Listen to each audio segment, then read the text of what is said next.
الله لا إله إلا هو الحي القيوم لا تأخذه سنة ولا نوم. Bismillahirrahmanirrahim. Assalamualaikum warahmatullahi wabarakatuh.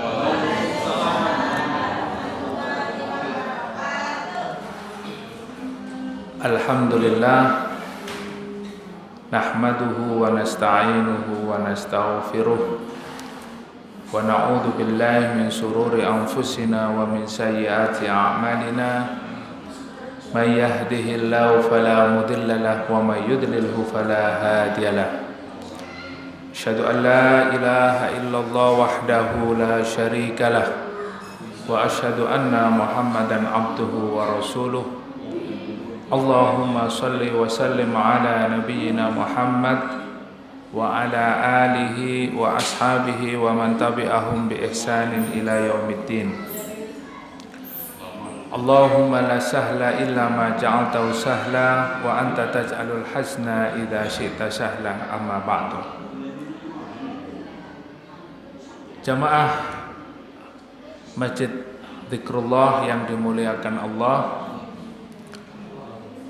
alhamdulillah kita bersyukur kepada Allah pada malam hari ini kita diberikan oleh Allah Subhanahu wa taala satu kenikmatan, nikmat yang tidak diberikan kepada hambanya selain daripada orang-orang yang beriman. Nikmat Islam, nikmat iman dan hidayah berada di atas petunjuk Allah Subhanahu wa taala. Mudah-mudahan dengan nikmat iman, Islam dan senantiasa berada di atas petunjuk Allah Subhanahu wa taala, kita menjadi hamba-hamba Allah Subhanahu wa taala yang diberikan kemudahan untuk selalu melaksanakan syariatnya, mentaatinya dan menjalankan Islam di dalam kehidupan kita. Mudah-mudahan Allah mewafatkan kita dalam keadaan husnul khatimah. Amin, amin ya rabbal alamin. Bapak Ibu yang dimuliakan Allah,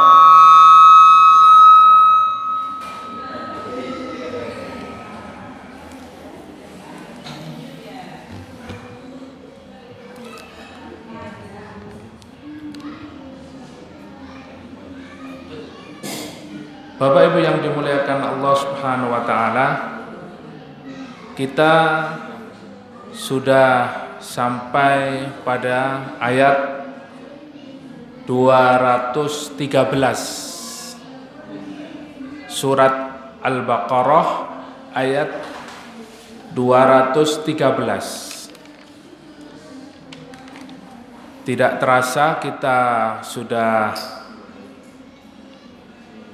mencapai ayat 213 ya, sejak kita mulai kajian tafsir Ibnu Katsir dari surat Al-Fatihah hingga hari ini sudah 213. Jika kita hitung lagi, kita ini untuk menghabiskan surat Al-Baqarah hampir 3 tahun. Ya, hampir 3 tahun ya.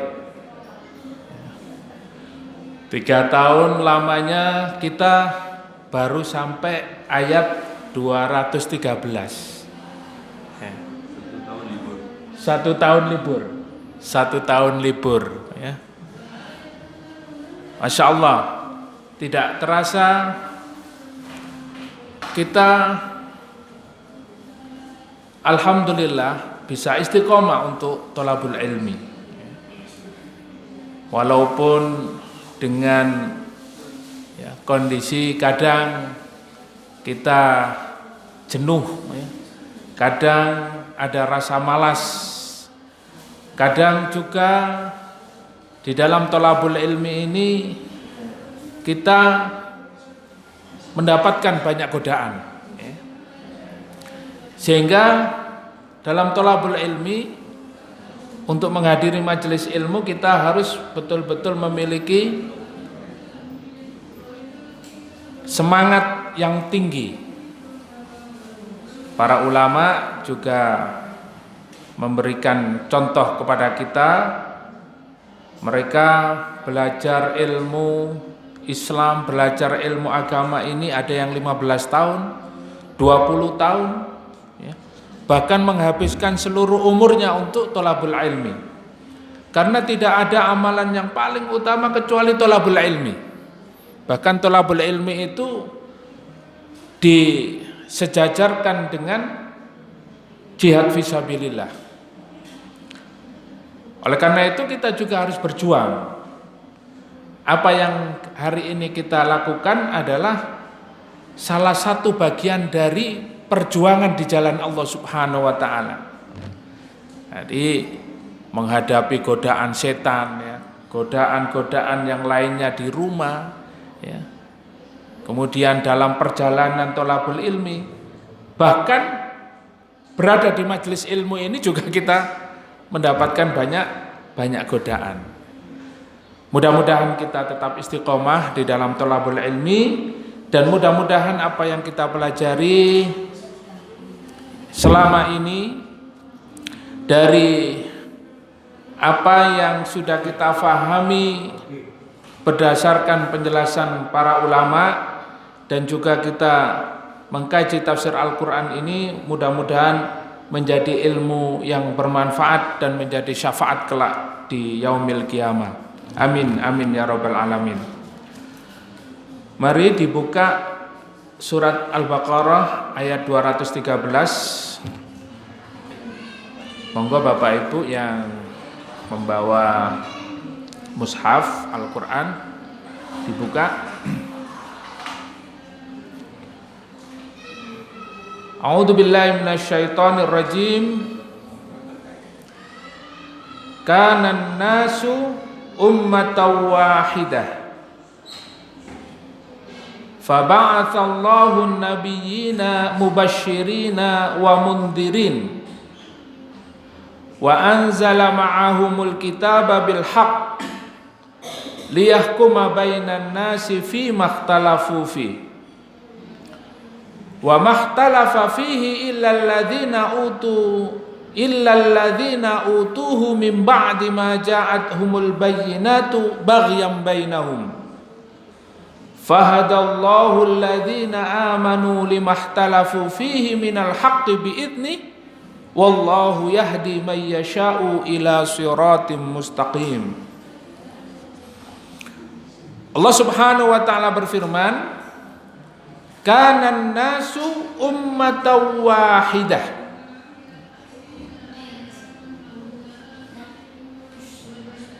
Bahwa manusia itu ummatan wahidah. Mereka adalah umat yang satu. Faba'atsallahu nabiyyina mubashshirina wa mundhirin. Dan Allah Subhanahu wa ta'ala mengutus para nabi untuk memberikan kabar gembira, mubasyirin wa mundhirin, dan juga memberikan peringatan.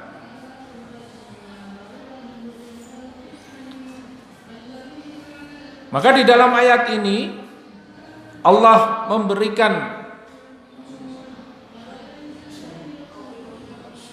informasi, menjelaskan kepada kita setelah kemarin kita mengkaji ayat 212 bahwa orang-orang kafir itu melihat dunia ini dengan pandangan yang sangat indah. Dunia ini surganya orang-orang kafir. Bahkan mereka merendahkan orang beriman, mengolok-olok orang beriman. Akan tetapi orang-orang beriman memiliki tempat tempat yang lebih baik nanti di akhirat. Sementara orang kafir tempatnya hanya di dunia, sehingga mereka menjadikan dunia itu adalah surganya, tempat bersenang-senang, dan dijadikan oleh Allah dunia ini indah di pandangan mereka. Kemudian apa kaitannya dengan ayat ini? Maka sebagaimana yang selalu kita jelaskan, ada munasabah, ada korelasi, ada keterkaitan antara ayat sebelumnya dengan ayat ini. Bahwa Allah menjelaskan sesungguhnya manusia itu adalah umat yang satu. Kemudian Allah mengutus para nabi kepada mereka untuk memberikan kabar gembira dan peringatan. Ya. Jadi diutusnya nabi dan rasul kepada umat ini dikarenakan setelah mereka pada saat Nabi Adam alaihissalam memiliki satu pemahaman di mana hidupnya adalah digunakan untuk beribadah kepada Allah Subhanahu wa taala saja. Terus sampai akhirnya pada masa Nabi Nuh alaihissalam ada penyelewengan. Di dalam tafsirnya disebutkan bahwa kana bainan Nuh wa Adam asyratu qurun, bahwa jarak antara Nabi Nuh dan Nabi Adam itu adalah 10 kurun, ya. 10 abad, ya. 1 abad itu 100 tahun. Berarti antara jarak antara Nabi Nuh dan Nabi Adam berapa tahun? 1000 tahun. Jauh, ya. Selama jarak 1000 tahun atau 100 kurun ini terjadilah banyak penyelewengan. Apalagi sampai hari ini penyelewengannya tambah parah, ya. Sehingga pada zaman Nabi Nuh alaihissalam itu ada banyak para ulama, ya. Waddaw wa suwa'an wa ya'uqa wa yaghusa wa nasra, disebutkan di dalam surat Nuh.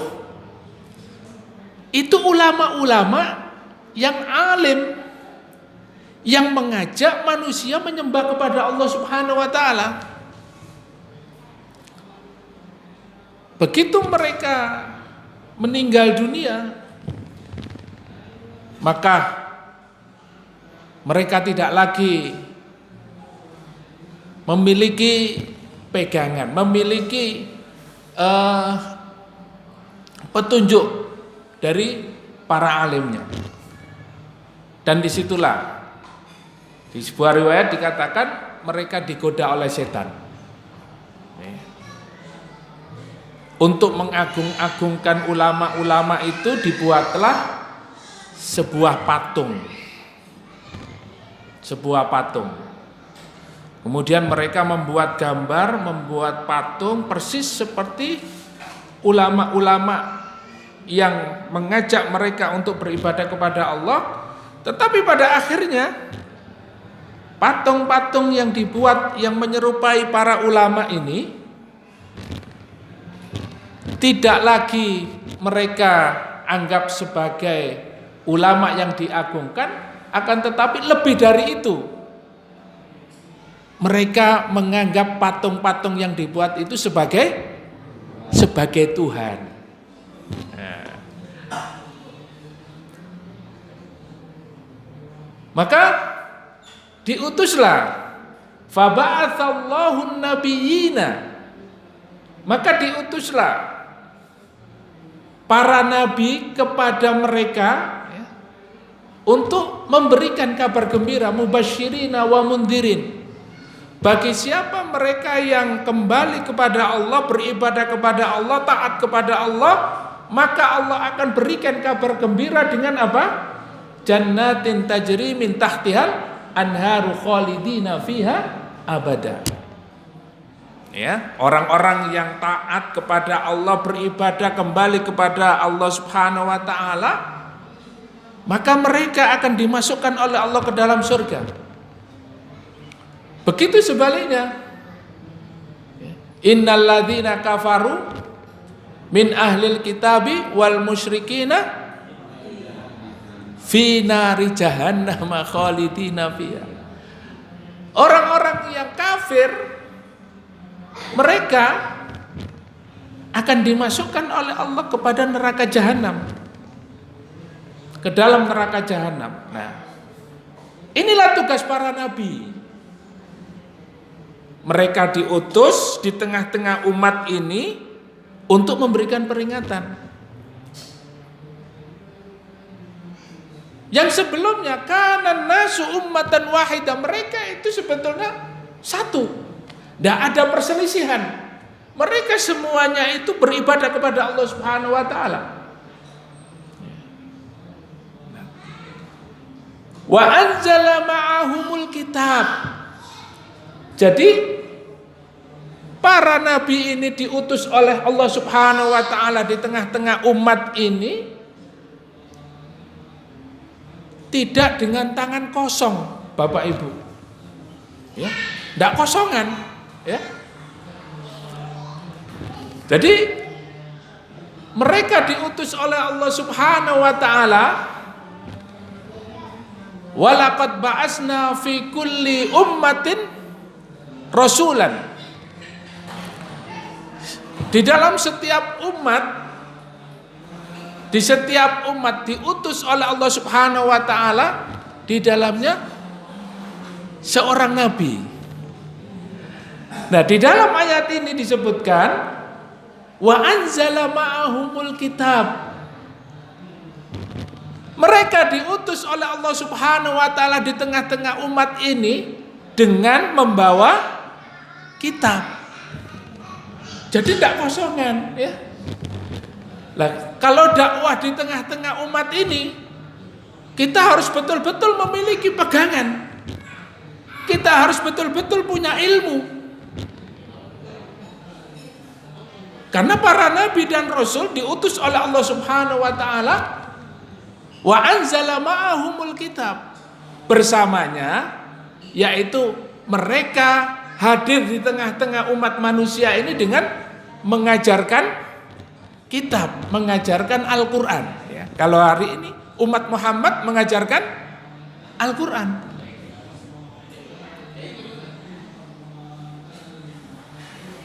Liyahkuma bainan nasi fi makhtalafu fihi. Kenapa Allah Subhanahu wa taala mengutus para rasul dan memberikan pegangan kepada mereka kitab? Karena apa? Karena di tengah-tengah mereka itu terjadi perselisihan. Ya. Terjadi perselisihan. Sebagaimana yang terjadi di awal mula kesyirikan, yaitu pada masa Nabi Nuh alaihissalam. Para alimnya awal mulanya digambar, kemudian dibuatkan patung, kemudian akhirnya disembah, dijadikan Tuhan. Terjadilah kerusakan, perselisihan di antara mereka yang beriman kepada Allah, yang memurnikan ibadahnya kepada Allah, dengan orang-orang yang mensekutukan Allah. Banyak orang-orang yang mengikuti kesyirikan, sementara orang yang memurnikan ibadahnya kepada Allah Subhanahu wa taala dimusuhi habis-habisan. Allah mengutus para nabi ini, wa anzala ma'ahumul kitaba liyahkuma bainan nasi fi mahtalafu. Kemudian diutuslah para nabi ini dengan membawa kitab. Ya. Kalau yang kita pahami selama ini, Allah Subhanahu wa ta'ala mengutus di tengah umat ini Nabi Daud dengan membawa kitab Zabur, Nabi Musa dengan membawa kitab Taurat, Nabi Isa alaihissalam dengan membawa kitab Injil, Nabi Muhammad sallallahu alaihi wasallam membawa Al-Quran. Khatamul Anbiya'i wal Mursalin. Dan Nabi Muhammad ini adalah penutup para nabi dan para rasul. Apakah ajaran di dalam kitab itu berbeda dengan ajaran Al-Quran yang hari ini kita pelajari? Apakah berbeda? Apa kesamaan kitab-kitab yang dibawa oleh para nabi dan rasul itu? Ani'budullaha wajtanibut taghut. Walaqad ba'asna fi kulli ummatin rasulan ani'budullaha wajtanibut taghut. Sama ajarannya. Allah mengatakan di dalam surat An-Nahl, ya, dan aku telah mengutus di setiap umat ini seorang rasul. Apa yang dibawa oleh mereka? Apa yang mereka serukan kepada umat ini? Ani'budullaha wajtanibut taghut. Yang pertama apa? Mereka mengajak umat ini agar beribadah hanya kepada Allah Subhanahu wa ta'ala, agar mereka menyembah Allah Subhanahu wa ta'ala. Wa ma khalaqtul jinna wal insa illa liya'budun. Dalam surat Az-Zariyat Allah mengatakan, tidaklah aku ciptakan jin dan manusia kecuali agar mereka beribadah hanya kepadaku. Ini tugas pertama. Nabi dan Rasul diutus oleh Allah dengan diberikan kitab kepada mereka. Ajakannya adalah supaya umat ini beribadah hanya kepada Allah Subhanahu wa ta'ala. Ajakan yang pertama ini sudah terjadi perselisihan sejak Nabi Nuh alaihissalam sampai hari ini dan sampai hari kiamat. Ya. Karena apa? Karena mereka beribadah kepada Allah, menyembah kepada Allah dengan caranya masing-masing. Sementara Allah mengatakan di dalam ayat ini, wa anzala ma'ahumul kitaba bil haqqi liyahkuma bainan nas. Liyahkuma bainan nasi fi makhtalafu fi. Jadi Allah turunkan kitab itu gunanya adalah untuk menyelesaikan semua pertikaian, semua perselisihan yang ada dalam umat ini.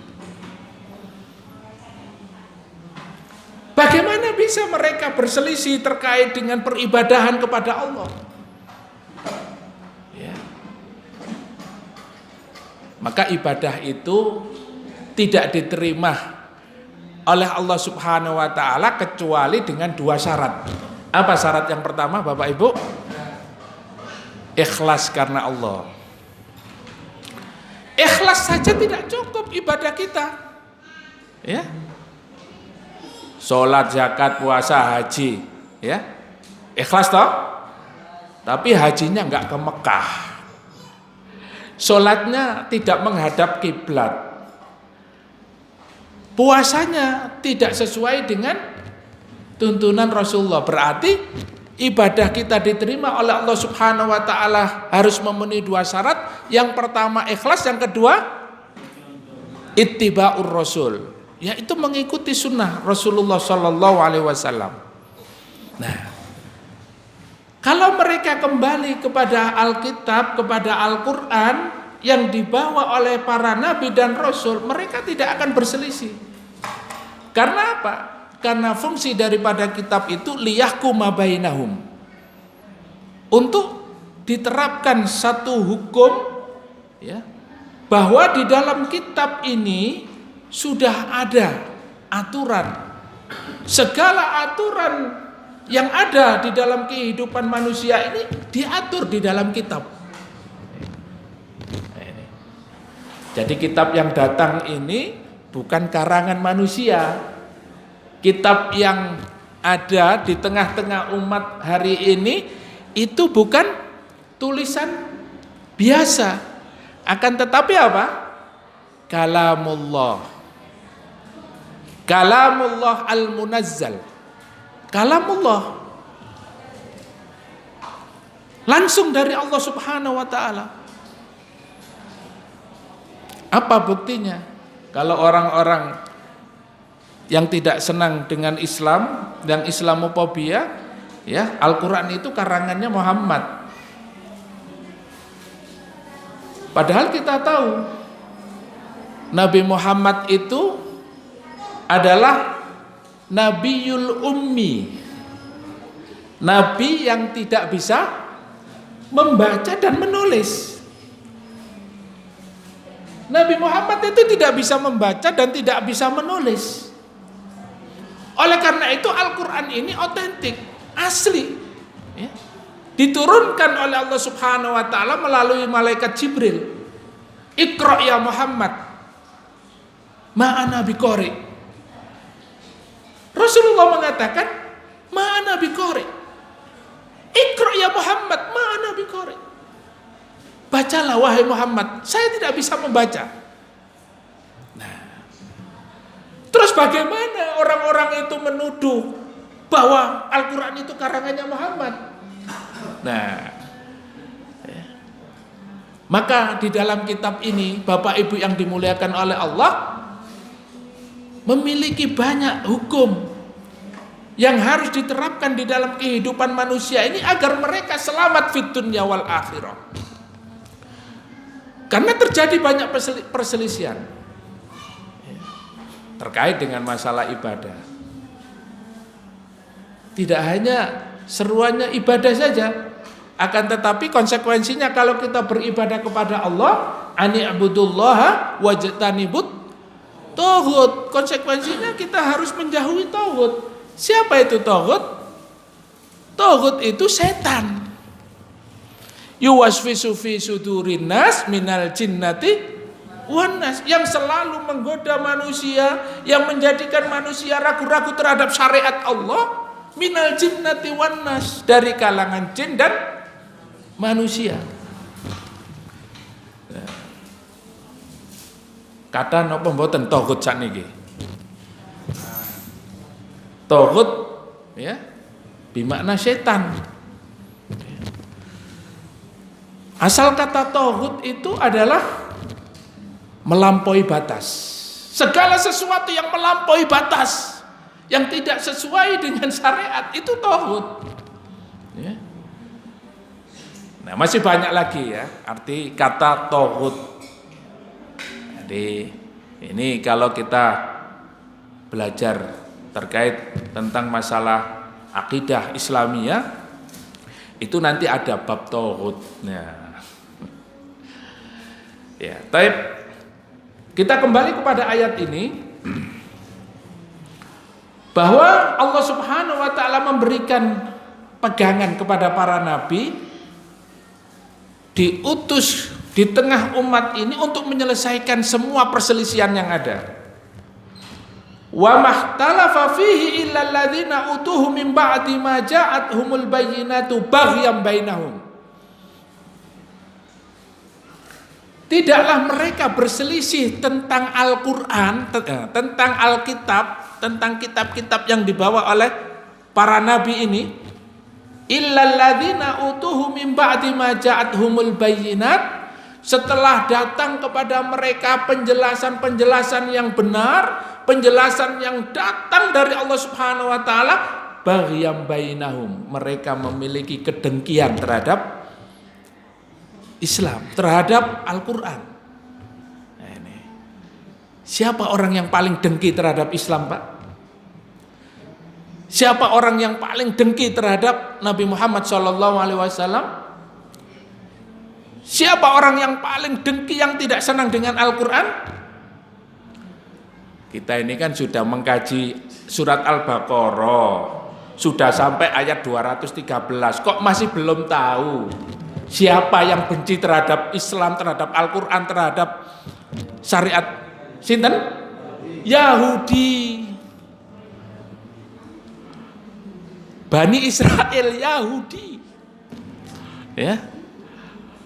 Ini ayat berikutnya, ini ayat yang memang nanti berkenaan tentang bagaimana orang-orang Yahudi itu sampai membuat Rasulullah dan para sahabat kaum muslimin itu merasa susah, merasa sedih.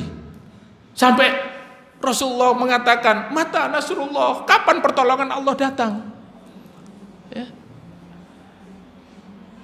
Karena apa? Karena mereka betul-betul memusuhi Nabi kita Muhammad SAW, memusuhi Islam sampai hari ini. Dan bahkan bagaimana mereka berusaha untuk memurtadkan orang Islam dari agamanya. Dan tanpa sadar, umat Islam ini sudah banyak yang murtad dari agamanya.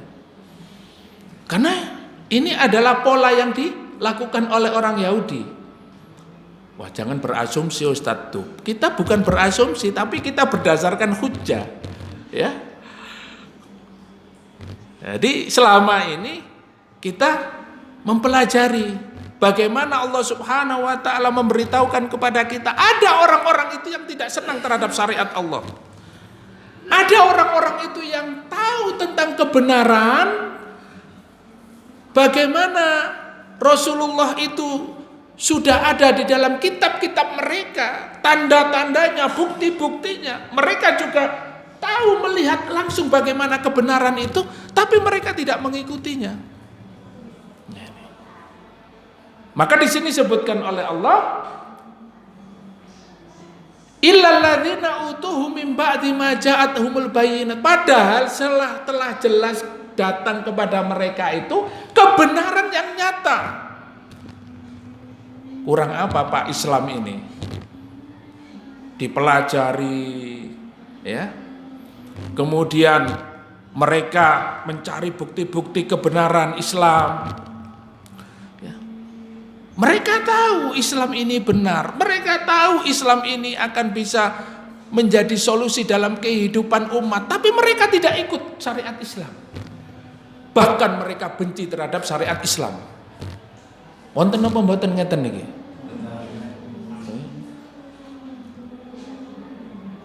Inilah yang digambarkan oleh Allah Subhanahu wa taala. Ada di antara mereka itu yang jelas-jelas menerima penjelasan secara nyata.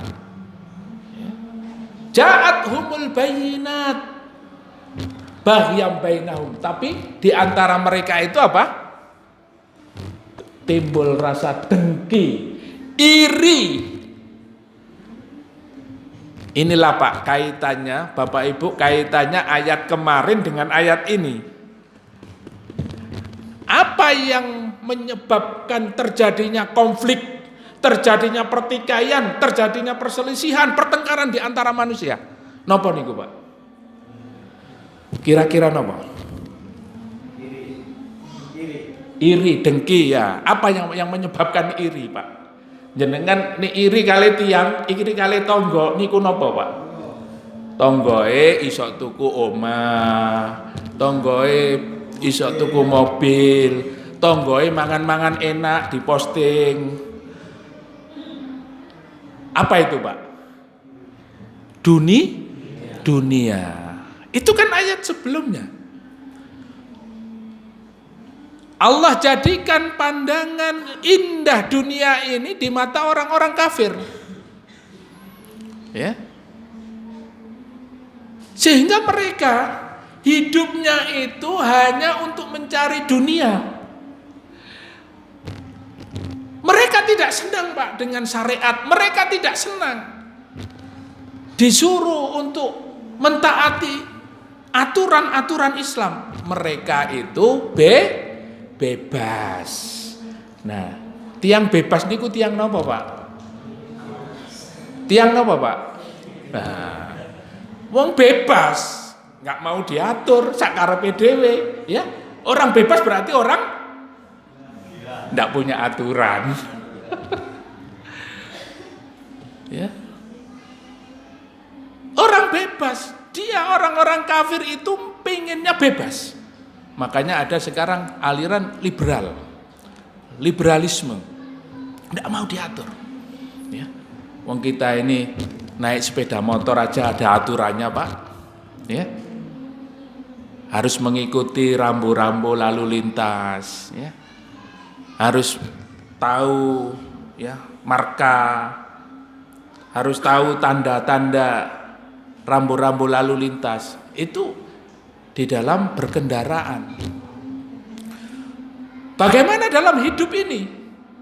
Bagaimana di dalam kehidupan kita menjadi seorang muslim?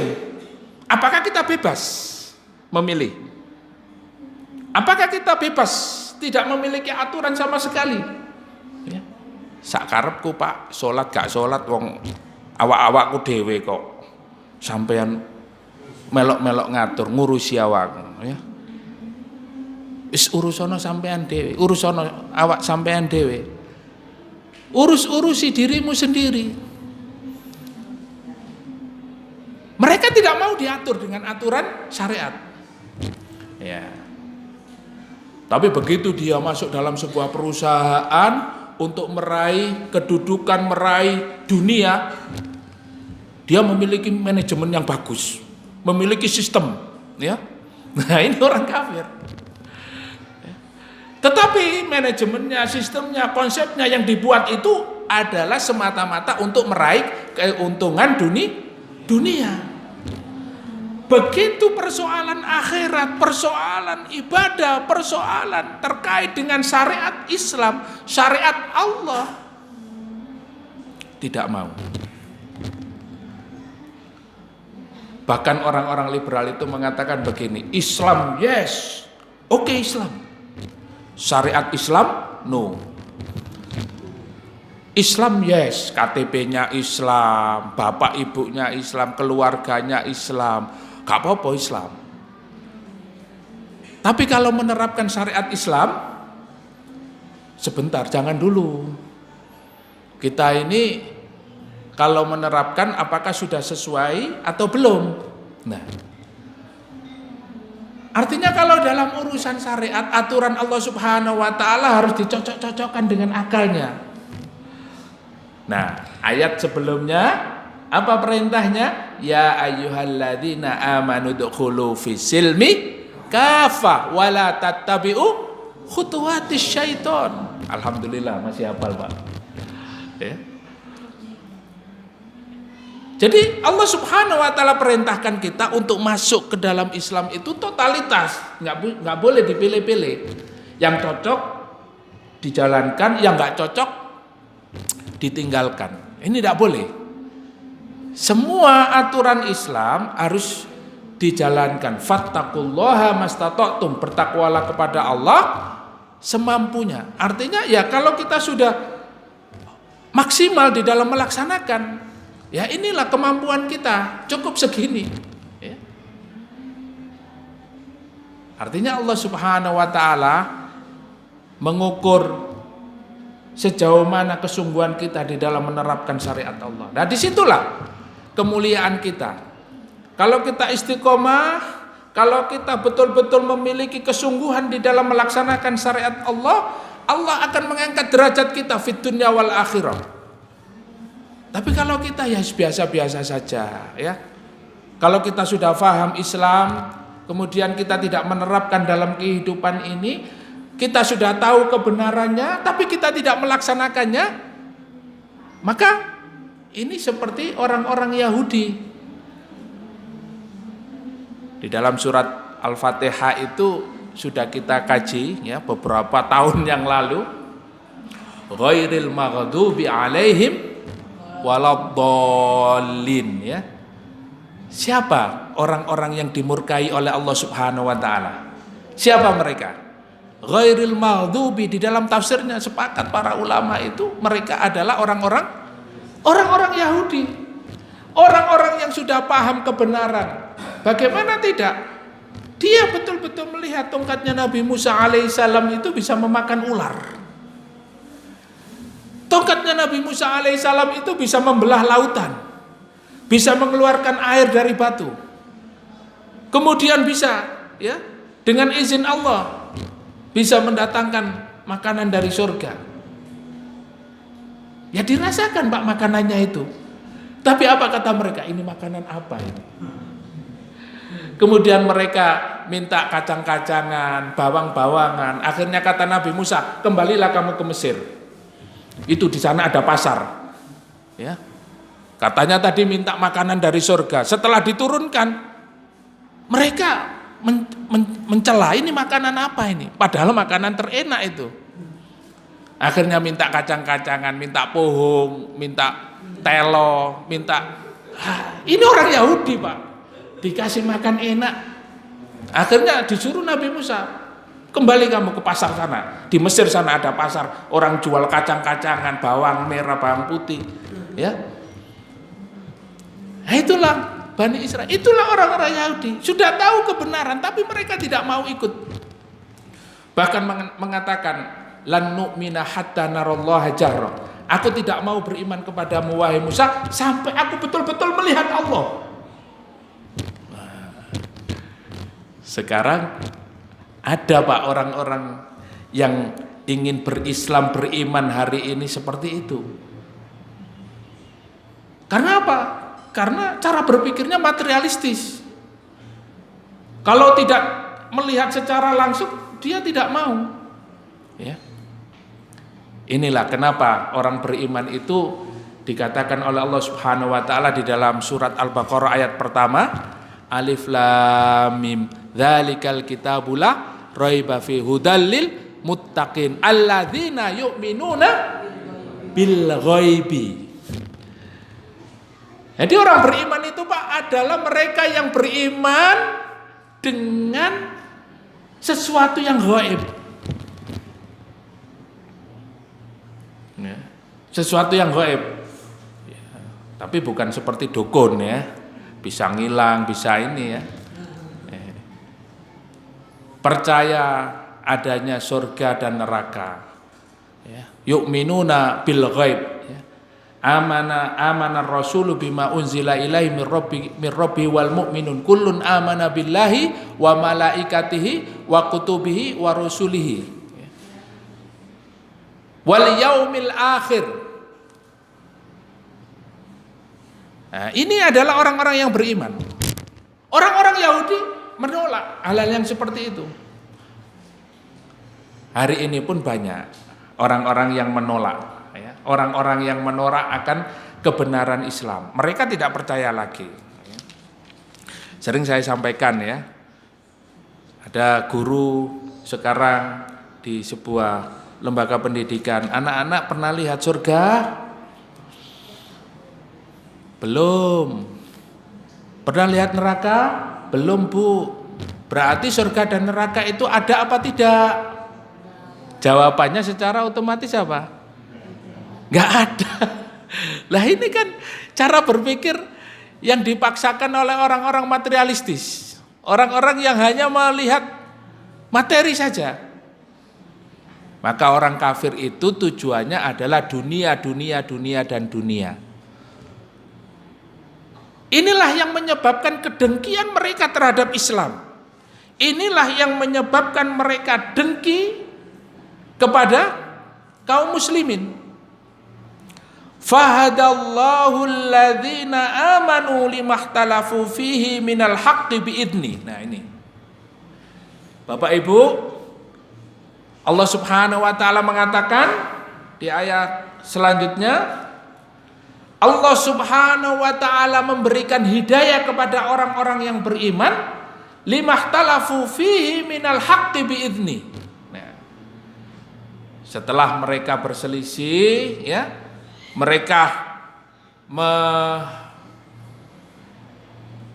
menemukan sebuah perselisihan, terjadi konflik ya, Tetapi mereka kembali kepada kitab, kepada apa yang diturunkan Allah Subhanahu wa taala bersama para nabi dan rasul. Mereka kembali kepada Al-Qur'an, kembali kepada Alkitab. Akhirnya mereka mendapatkan hidayah dan petunjuk dari Allah Subhanahu wa taala biidznih.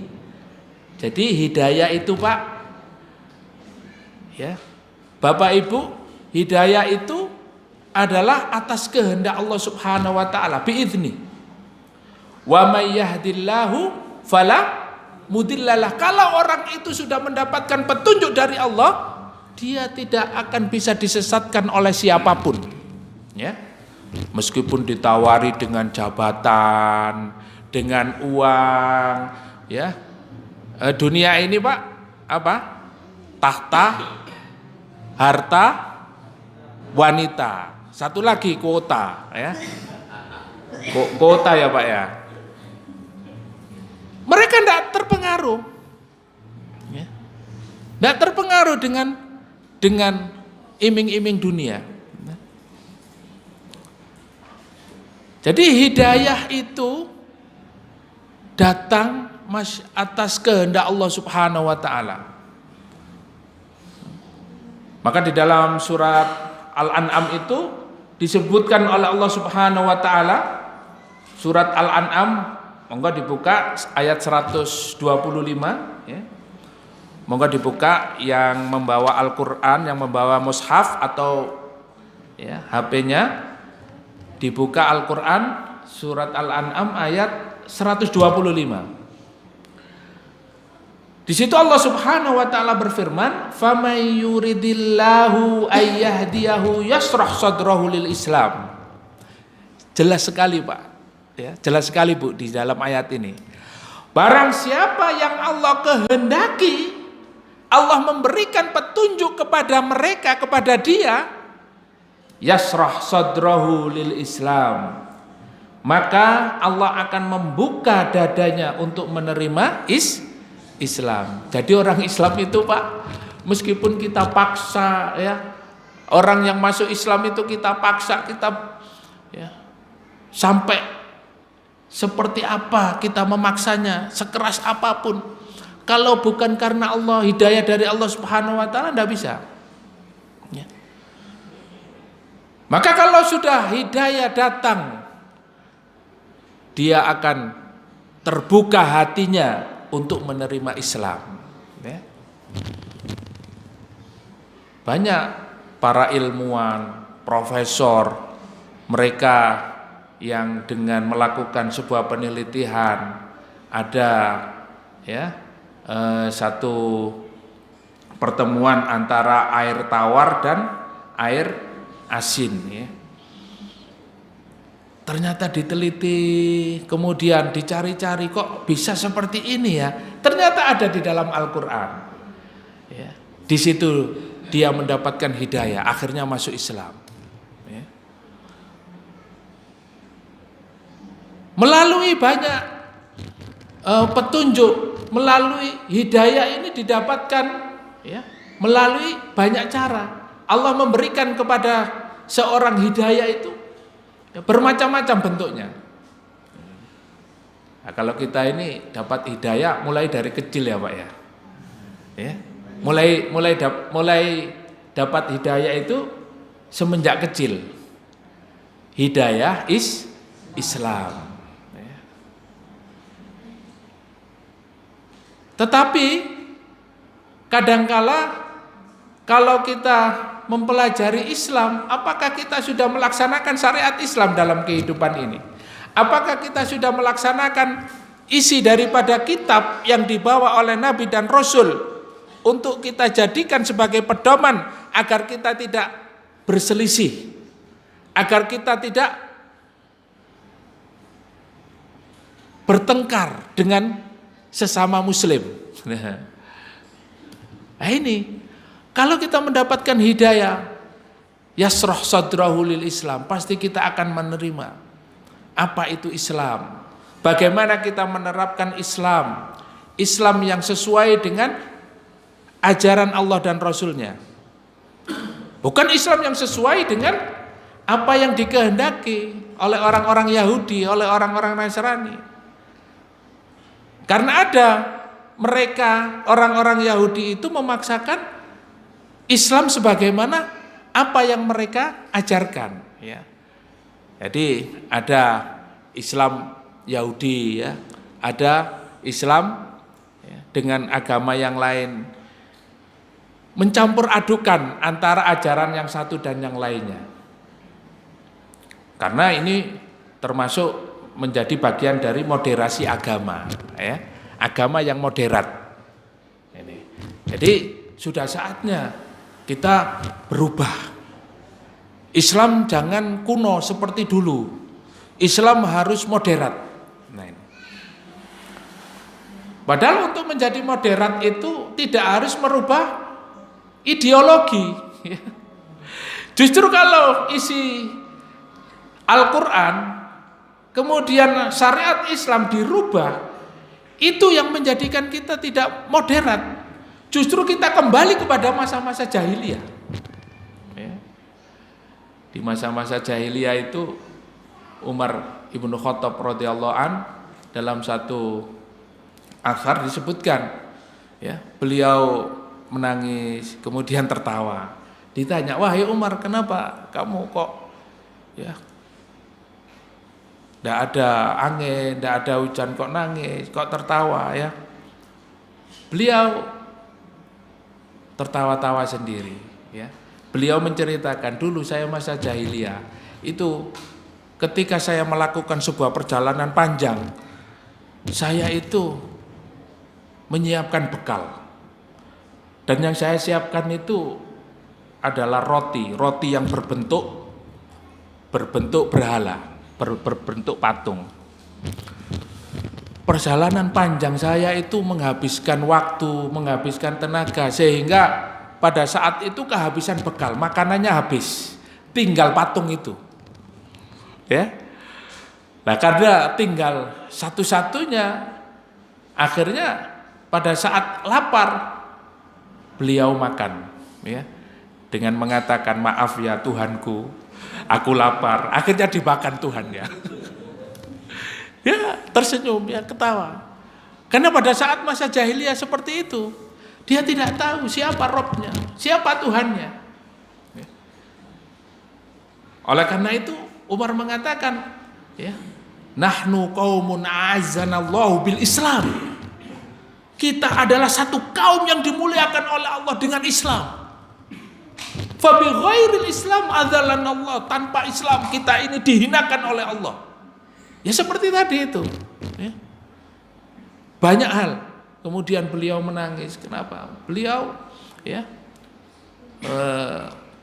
meskipun ada banyak perselisihan pendapat, ya, tapi cerita ini biasa, ya, digunakan agar kita juga mengetahui bagaimana kondisi pada saat jahiliyah. Mereka sangat membenci wanita. Coba.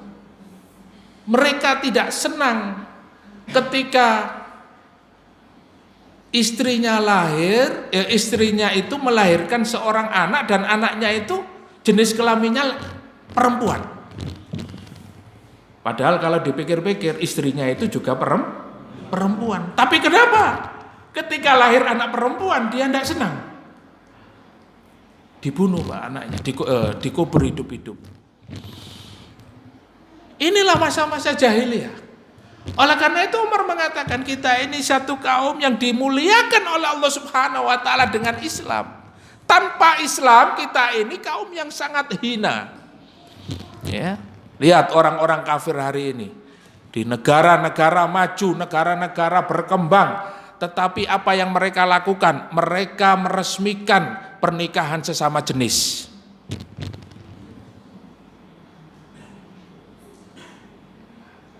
Inilah yang dilakukan oleh mereka. Padahal di dalam Islam itu sudah ada sejarah bagaimana Allah menghancurkan orang-orang yang melakukan perbuatan biadab itu. Ya secara logika saja sangat bertentangan, Pak. Kenapa? binatang saja Pak, ya, jenengan semerap wedhus Pak. Kambing betina mesti yang dicari kambing jantan. Begitu pula ayam. Jenengan semerap ayam jago Pak. Jago nek ketemu jago, apa yang terjadi Pak? Mesti tarung. Lah niki jago ketemu jago. Ya. Jago ketemu jago minta nikah. Bahkan di Bali itu sudah ada pernikahan sesama jenis itu dan diresmikan. Mereka minta surat nikah. Inilah amal-amal perbuatan yang mengundang bencana, yang mengundang bala. Di dalam Al-Quran jelas kaumnya Nabi Lut itu diazab oleh Allah Subhanahu wa taala dengan apa? Dengan hujan, bukan hujan emas, hujan batu. Dan mereka dihujani oleh Allah dengan hujan batu sampai mati. Oleh karena itu ketika syariat Islam ini tegak, orang-orang seperti itu hukumannya adalah dijatuhkan dari gunung dan dilempari batu sampai mati. Kok masih hidup? Harus mati. Kenapa? Karena merusak. Lah kok hari ini ada orang-orang yang melegalkan sesuatu yang diharamkan oleh Allah dengan dalih apa? Itu kan hak asasi manusia.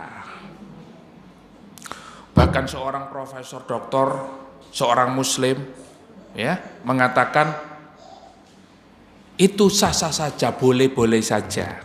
Karena itu adalah hak asasi manusia. Ya. Tidak ada pengharaman di dalam Al-Quran. Ya, sampai seperti itu, berani seperti itu. Nah, keberanian orang-orang seperti ini menandakan bahwa dia jauh daripada Islam. Kembali kepada masa jahiliyah. Tidak hanya masa jahiliyah, tapi kembali kepada zaman Nabi Lut. Itu berapa jarak kurun waktunya berapa tahun itu?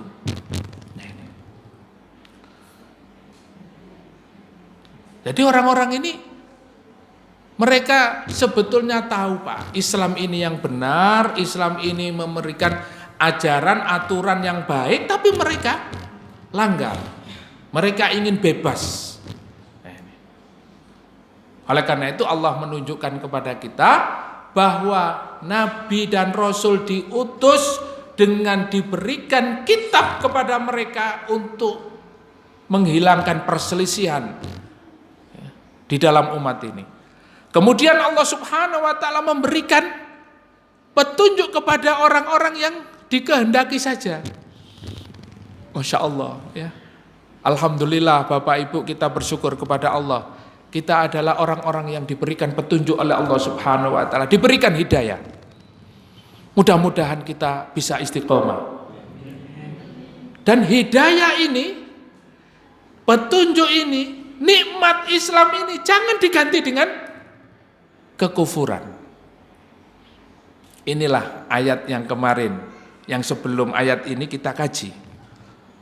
Sal Bani Israel, kata Allah, tanyakan itu orang-orang Bani Israel, kenapa dia menggantikan kenikmatan-kenikmatan yang diberikan oleh Allah dengan kekufuran, sehingga mereka diazab oleh Allah Subhanahu wa taala. Maka Bapak Ibu yang dimuliakan oleh Allah, kalau hari ini kita dapat hidayah Islam, kita hari ini beriman, bisa melaksanakan sholat, bisa melaksanakan ibadah kepada Allah dengan sebaik-baiknya, mari kita jaga, kita syukuri. Apalagi kita ini diberikan oleh Allah kesehatan, bisa kita gunakan untuk thalabul ilmi. Ya. Ini adalah satu hal yang sangat istimewa yang diberikan oleh Allah kepada kita, jangan disia-siakan. Ya. Waktunya sholat kita gunakan untuk kerja. Ya. Waktunya ibadah kita gunakan untuk foya-foya. Waktunya thalabul ilmi kita gunakan untuk ya nongkrong, cangkruan dan lain sebagainya. Kita khawatir Bapak Ibu yang dimuliakan oleh Allah, nikmat-nikmat yang diberikan Allah ini diganti dengan azab. Naudzubillah. Nah, ini banyak yang tidak sadar. Ya. Kalau Allah sudah memberikan peringatan kepada kita, ya, belum tentu Bapak Ibu kita bisa bertahan, kita bisa bersabar. Bisa jadi wa may yurid ayyudillahu yaj'al sadrahu dayyqan harajan ka'annama yas'adu fis sama. Coba masih di dalam ayat surat Al-An'am ayat 125. Kalau Allah Subhanahu wa taala menghendaki kesesatan kepada mereka, kepada seseorang, ya, yaj'al sadrahu dayyqan harajan ka'annama yas'adu fis sama. Maka dia jadikan dadanya itu sempit, sesak, ya. Kalau sudah tinggal ya wassalam, mati, ya. Apalagi kalau iri dengki tadi, Pak. Kalau orang yang mendapatkan hidayah itu dadanya lebar, dadanya luas, dia akan sabar, menjadi orang pemaaf, qanaah, bersyukur, hatinya lapang, tidak sempit, ya. Seperti orang-orang kafir. Orang-orang kafir sepeda motornya hilang sudah mau bunuh diri. Waduh, durung lunas kok wis hilang sepeda motorku, ya. Selalu khawatir dengan dunianya, ya. Belum juga nikah, baru pacaran, pacarnya selingkuh, sudah mau bunuh diri. Ini dunia. Dijadikan sempit hatinya, dijadikan sempit dadanya karena urusan dunia. Tapi kalau orang Islam itu, Pak, Rasulullah Shallallahu Alaihi Wasallam bersabda, ya, ajaban li amril mukmin. Kata Rasulullah, orang beriman itu ajib, luar biasa, hebat, mengagumkan, kata Rasulullah. Limada ajaban li amril mu'min. Idza asabathu syarra syakara. Orang beriman itu kalau dia mendapatkan kesenangan, kalau dia mendapatkan sesuatu yang menggembirakan, dia selalu bersyukur kepada Allah Subhanahu wa taala. Bersyukurnya tidak hanya mengucap alhamdulillah, tapi juga dia semakin taat kepada Allah, semakin hari semakin dekat dengan Allah Subhanahu wa taala. Semakin syukur, semakin dekat dengan Allah. La in syakartum la azidannakum, ditambah terus, Pak, ya. Tadinya tidak pernah ikut taklim, tidak pernah thalabul ilmi, tidak pernah ikut ngaji, ya. Sekarang sudah mulai, ya, meskipun mendengarkan dari jarak jauh, ya, atau cuma ngajinya di YouTube. Mulai mencari majelis-majelis ilmu karena di dalamnya akan Allah datangkan ketenangan. Kemudian Allah memberikan rahmat, keberkahan, rizkinya dimudahkan oleh Allah Subhanahu wa taala. Mulai, ya. Tambah bersyukur, tambah taat kepada Allah, sholatnya dijaga, sholat 5 waktunya di masjid, ya. Sholat 5 waktunya di masjid, dijaga betul, istiqomah. Ditambahi dengan sholat-sholat sunnah. Kemudian qiyamul lailnya, qiraatul Qur'annya, sedekahnya tambah lancar. Hatinya tenang, karena apa? Karena Allah Subhanahu wa taala menambahkan rizkinya, ya. Yang jualan semakin lancar jualannya, usahanya juga semakin diberkahi, ya. Kerjaannya semakin diberikan kemudahan. Semua urusannya dimudahkan oleh Allah. Tenang hatinya. Kenapa? Karena bergantung hanya kepada Allah Subhanahu wa taala. Wa in asobahu dharra sabara. Kalau dia mendapatkan musibah, dia bersabar. Kenapa? Karena di balik musibahnya itu mendapatkan pahala yang pertama. Yang kedua, dosa-dosanya diampunkan oleh Allah Subhanahu wa taala. Jadi orang beriman itu kalau mendapatkan musibah, ya siki pancene aku dosaku akeh. Ya, dosa-dosa saya banyak, semoga dengan ujian ini Allah ampuni dosa-dosaku. Termasuk diberi ujian oleh Allah dengan sakit, ya. Dengan sakit. Waktu sehat, waktunya digunakan untuk senang-senang, foya-foya, mencari dunia, ya.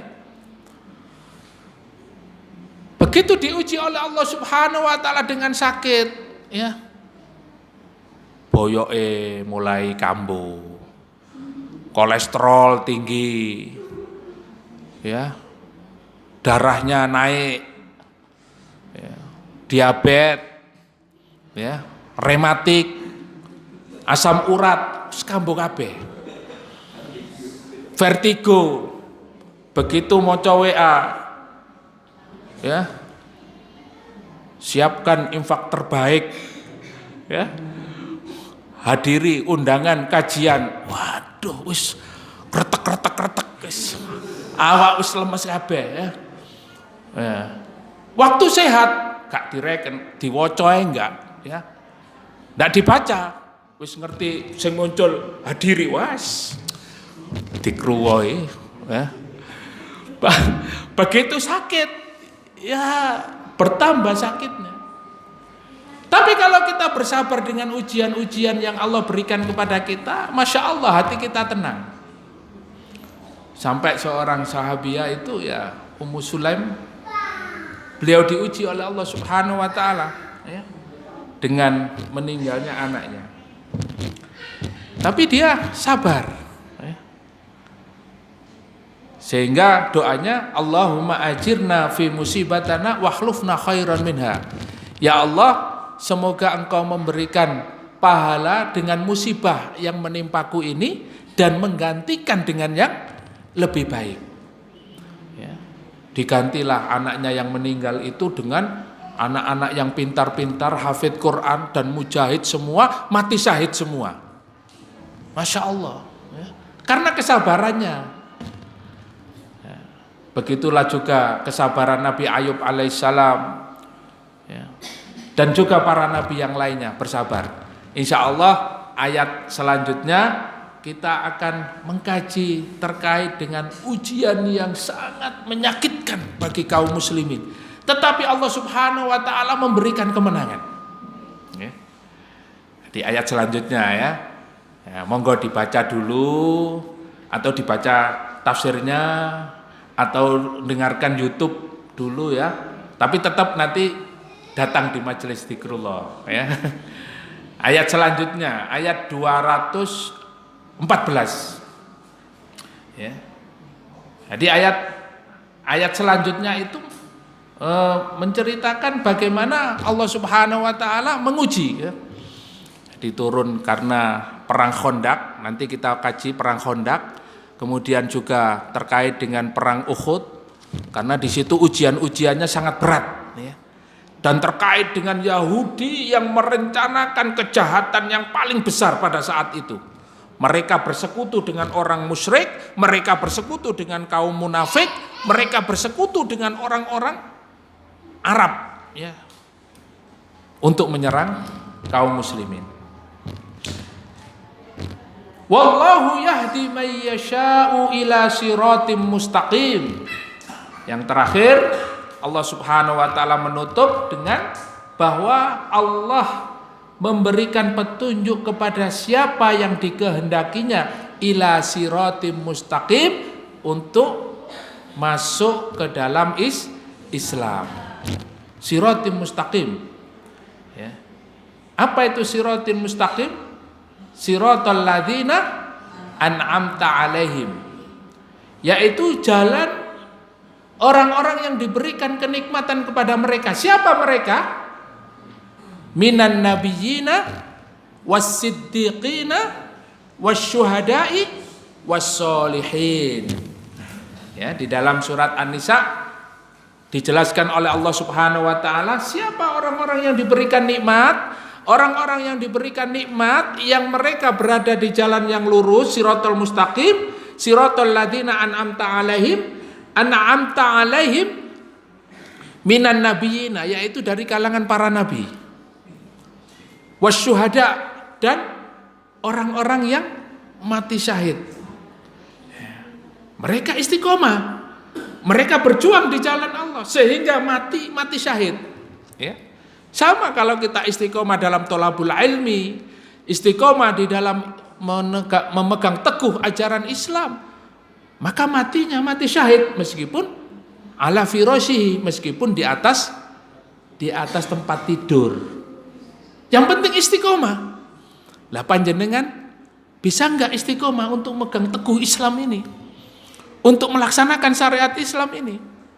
Nah, itulah orang-orang yang diberikan nikmat, yaitu para syuhada. Was-siddiqin, dan orang-orang yang jujur.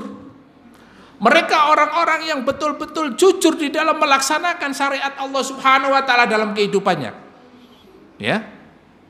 Mereka tidak mengada-ngadakan urusan agama ini. Mereka betul-betul jujur melaksanakan Islam ini apa yang diajarkan oleh Allah dan Rasulnya. Bahkan ayat-ayat sebelumnya, wa minan nasi may yashri nafsahu ibtigha'a mardhatillah. Ya, ayat sebelumnya ya. Ada di antara manusia ini, kata Allah, mereka yang menjual jiwanya untuk mendapatkan ridho Allah Subhanahu wa taala. Masih ingat Bapak Ibu ceritanya siapa? Sahabat Suhaib Ar-Rumi. Menjual hartanya, ditinggalkan dirinya menghadapi orang-orang Quraisy, ditaruhkan. Mereka menjual dirinya untuk kepentingan agama, bukan menjual agama untuk kepentingan dunia. Ya, ini lain, bahaya ini. Bisa enggak kita menjadi orang-orang yang siddiq, orang-orang yang jujur, orang-orang yang berada di atas siratal mustaqim? Mereka betul-betul menjalankan agama ini sesuai dengan apa yang diperintahkan Allah dan Rasulnya. Minan nabiyyina wasyuhada'i wasiddiqin wassolihin wa hasuna ulaika rafiqa. Mereka ditempatkan oleh Allah Subhanahu wa taala di dalam tempat yang mulia, ya. Yaitu orang-orang yang soleh. Maka penting Bapak Ibu kita ini mencari teman-teman yang soleh, ya. Kata Imam Hasan Al-Basri, ya,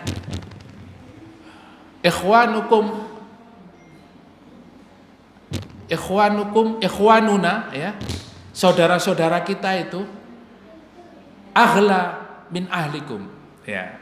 Kata Imam Hasan Al-Basri, saudara-saudara kita di dalam agama ini, ya, yang bersama-sama di dalam menuntut ilmu, menegakkan agama Allah Subhanahu wa taala, ini lebih berharga dari keluarga sendiri.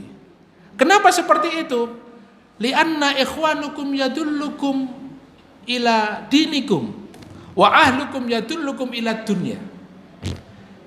Saudara-saudara kita yang hari ini bersama, taklim bersama, beribadah bersama, menegakkan agama Allah bersama-sama, selalu mengingatkan kita untuk memperjuangkan agama Allah, mengingatkan kita terkait dengan akhirat, mengingatkan kita untuk selalu mencintai Allah dan Rasulnya, ya.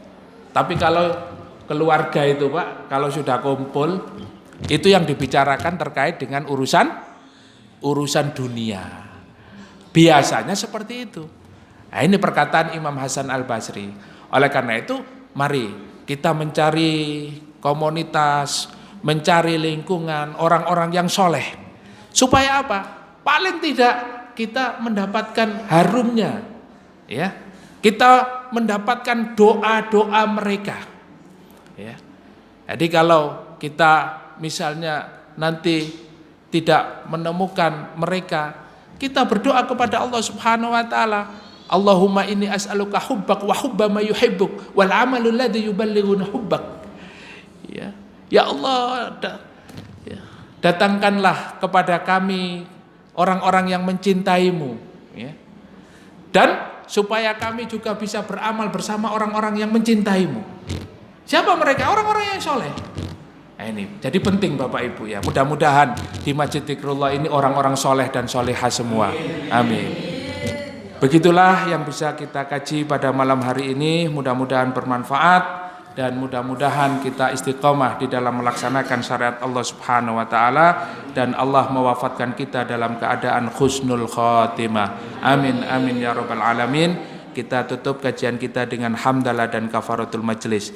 Alhamdulillahirabbil alamin. Subhanakallahumma wa bihamdika asyhadu an la ilaha illa anta astaghfiruka wa atubu ilaik. Barakallahu fikum. Assalamualaikum warahmatullahi wabarakatuh.